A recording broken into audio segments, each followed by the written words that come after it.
Penguin Random House Audio presents The Gone World by Tom SWETERLITSCH. Read for you by Brittany Pressley. If I've heard correctly, all of you can see ahead to what the future holds, but your knowledge of the present is not clear. Dante, Inferno, Canto 10. Prologue, 2199. She had been warned she would see things her mind wouldn't understand. In a dead forest, in winter, never-ending winter. The trees blackened from old fire and coated with ice. Several trunks toppled. A lattice of charred sticks. Climbing across the field of dead pines for hours, but her spacesuit kept her warm. A thin profile suit that allowed her a range of motion to keep moving. The spacesuit was orange, the color for trainees. This was her first excursion to a far future Earth. Everywhere she looked, in every direction, she saw the frost-blanched sky and the snowy ground cross-hatched by fallen trees. There were two suns. The pale disk of the sun she knew, and the garish white radiance of the phenomenon her instructor had called the white hole. This was once West Virginia. She had ranged far from base camp, and grew worried about finding her way back to the quadlander in time for extraction. A dosimeter measured her amount of radiation exposure, a color blotch that had dimmed over the past few hours from bright green to a green the color of pond scum. She had become infected by this place. The air and soil here polluted by a vapor of metal, particles minuscule enough to pass through her suit, into her body. QTNs, her instructor had called them. Quantum tunneling nanoparticles, he had said. She had asked her instructor if QTNs were like a swarm of robots, but he said to think of them more like cancer, that they'd house within the microtubules of her cells, and once enough of them had taken residence within her, she would be lost. Not death, he elaborated.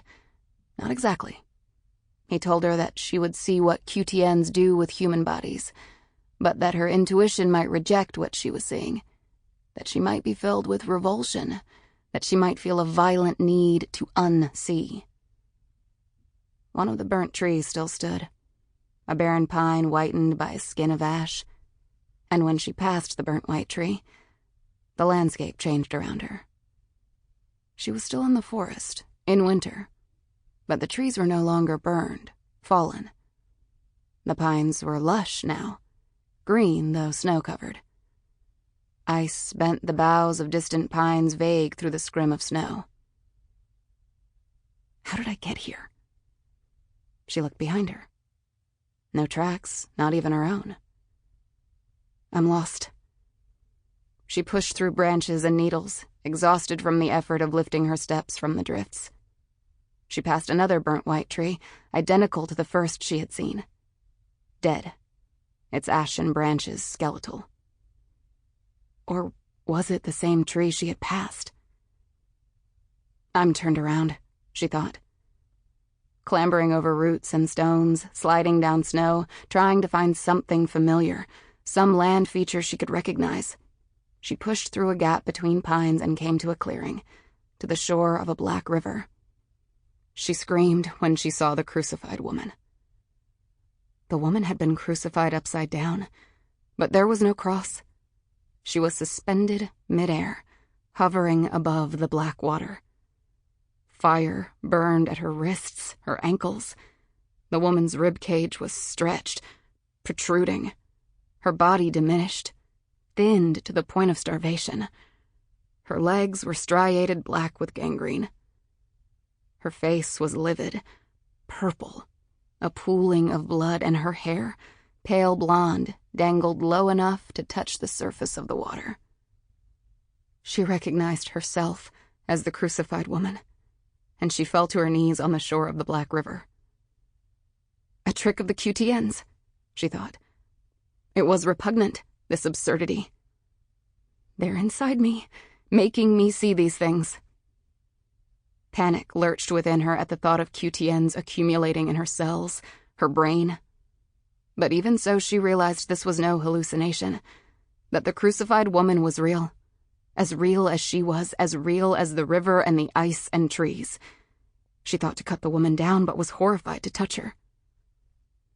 Her meter changed from green to mustard yellow, and she ran, activating her retrieval beacon, trying to remember her extraction point. But the forest surrounding the river was unfamiliar, and she was lost. She backtracked the way she thought she had come, buffeted by icy wind, slipping in snow. She passed another white tree, identical to the others. Or no, it must be the same. A burnt pine, its bark a carapace of ash. The yellow of her meter had darkened to the shade of reddish clay. No, no, no, she thought, running again, ducking through a clutch of branches. The meter flashed brilliant red. Nausea swept over her and she collapsed, brought down by the heaviness in her blood. She crawled forward through a break in the trees and found that she had arrived again at the clearing by the shore of the Black River, to the scene of her crucifixion. But there were innumerable crucifixions now. Thousands of bodies hovering upside down along the length of the river. Nude men and women screaming in the light of two suns. "What is happening?" she said out loud to no one. Her vision dimmed. She gasped for breath. When she saw flashing lights in the sky, she thought she might be losing consciousness. But they were the lights of one of the quadlanders, a module named Theseus. The retrieval beacon, she thought. I'm saved.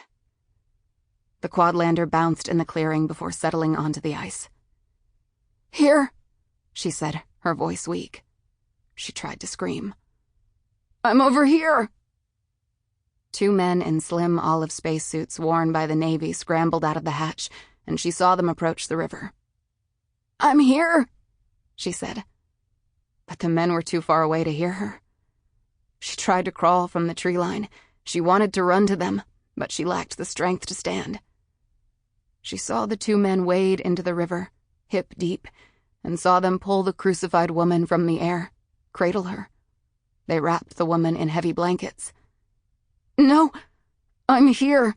I'm here," she said, but watched them carry the crucified woman, that other version of herself, on board the lander. "I'm here," she said. "Please." Her meter darkened to muddy brown. The next color would be the lethal shade of black. She closed her eyes, waiting. The mule kick of the thrusters shocked her into consciousness, and she recognized where she was.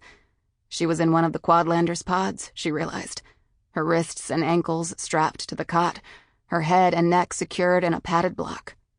She was numb, shivering, covered in blankets that were tied down at the edges. The G-force of their liftoff abated, and she felt weightlessness. "Please," she said. "Go back. I'm down there. Please, go back. Don't leave me." "You're all right. We've got you now," said her instructor, floating through the pod to her bedside. He was a much older man, with silvery hair, though his blue eyes seemed young. His hands were leather soft when he checked her pulse. "Your wrists and ankles will be in considerable pain," he said. "I don't know how you were bound, but you suffered burns. You suffered from the exposure. Extensive frostbite, hypothermia." "You have the wrong body," she said, remembering that she had somehow seen herself in the orange trainee spacesuit crawling along the tree line. "You have to believe me. Please. I'm still down there. Please don't leave me." "No. You're back on Theseus," said her instructor. "We found you in the woods." He wore blue athletic shorts and white socks pulled to his knees, an NCIS t-shirt, gray. "You're confused," he said. "The QTNs are confusing you. They're in your blood. You have dangerous levels of them inside you." "I don't understand," she said, trying to remember, but her mind was sluggish. "What's inside of me?